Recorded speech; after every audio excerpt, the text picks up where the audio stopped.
general reading. That being said, it might not resonate with everybody, so it's really important that you take whatever resonates and whatever is good with you. If it is one message, take one or two or three. That being said, this here is a channeled reading. This is a channeled reading with your past loved ones and what I call heaven. So it's angels and spirit guides and spirit. They are all there for you, and they are delivering some warning signs, things that you might want to check, that you might want to tweak a little bit onto your soul path. So that being said, before we do begin, if you have not yet subscribed to the channel and you do enjoy the channel, please do click onto the subscribe button to show your support to the channel and to myself, and it would be greatly appreciated. So here are your messages. When I'm done with the 4 messages, I'm also going to give you a guide message that I have. So we are going to be speaking about change, about honesty, with some regret, and worry. So let's begin over here with change. This is about understanding that nothing can grow, nothing can evolve without any movement. There's a certain comfort in the idea of living a life but without any surprises. The status quo has quite an appeal, but you will never learn and you're never going to grow if your circumstances stay the same. Everybody wants life to be better, but that requires change. You have chosen to incarnate into this physical dimension because of the myriad of opportunities that are available to you. If you don't take advantage of them, then what is the point? Staying within your comfort zone is highly overrated. With change comes transformation, and with transformation comes evolution. Stop viewing change as good or as bad, because all change nourishes your soul. So don't equate it with a lack of control. Life, it happens, and it's supposed to happen, so you can direct how it plays out. And you always have the power to accept a change that redirects your path. Let's move on over now to your second message here, which is about honesty. This is about I can't always expect the truth from others, but I can expect it from myself. So being truthful with others is really some kind of slippery business here. You are expected to tell. You are expected to tell and expect to be told white lies. No one wants their feelings hurt, but sometimes a strong dose of reality is needed. No one can tell you definitely in what circumstances an untruth would be better, but honesty is usually the best policy. You and only you know in your heart when the right time is to be totally honest. Now, the only time you must be absolutely truthful is when you are addressing yourself.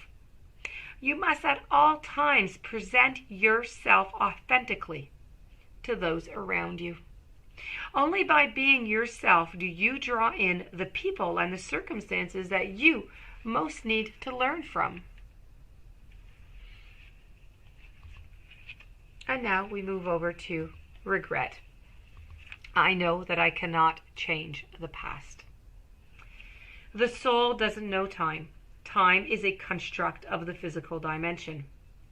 To your soul, there is only one big now.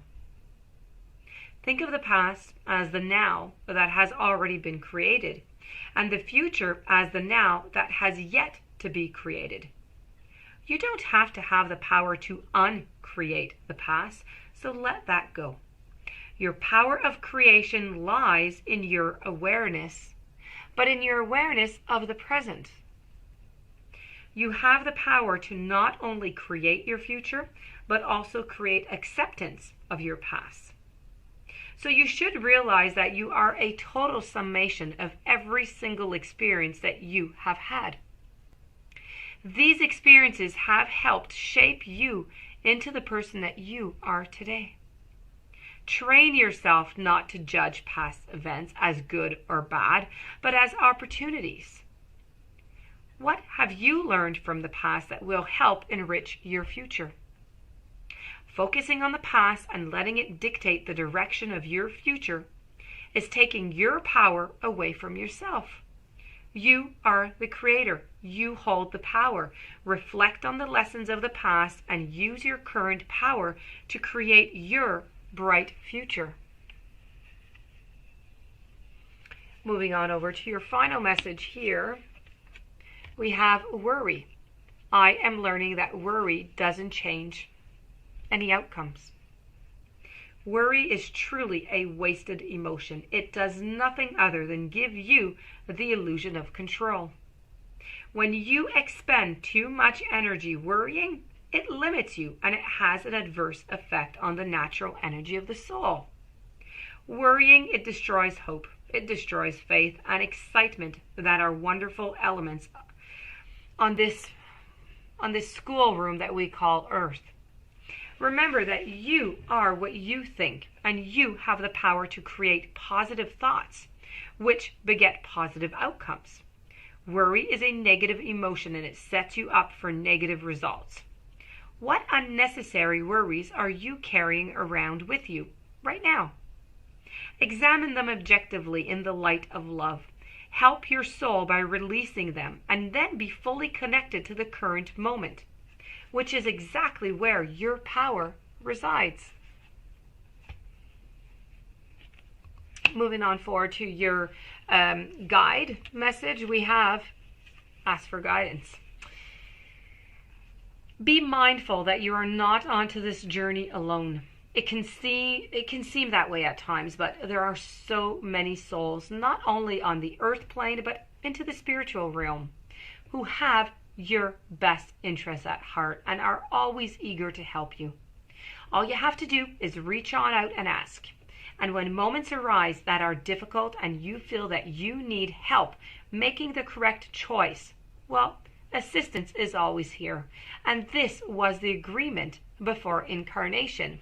Whether you are consciously aware of it or not, there are really several ways to contact your guides. Contemplation, meditation, prayer, asking for contact in a dream state. Your connection to the wisdom of your guides is omnipresent. It is your job to find the best way for you to receive it. Guides and other teachers, they work closely with you and they understand your physical habits and your mental processes so that they can steer you in the right direction. Besides personal assistance, they also have the ability to influence earthly circumstances for your benefit. Now, there are many beings surrounding you from many realms, such as philosophers, sages, wise men, scholars, masters. They're asking for help, okay? Asking for help is not perceived as a weakness. It is just the opposite. It is the fully aware human who acknowledges and who accesses his or her connection to the spirit realm. So you need to make it a daily ritual to ask your guides to go before you on your earthly path and to show you the way that you must take. Let's conclude your reading. I do hope that you enjoyed. I do hope that it connected with you. If you have any questions, you'd like a reading, romancefultarot@gmail.com. Please don't forget to subscribe to the channel. Stay tuned for the readings, the following readings, and many, many blessings to you. Thank you for being there. Thank you for listening. I will see you tomorrow.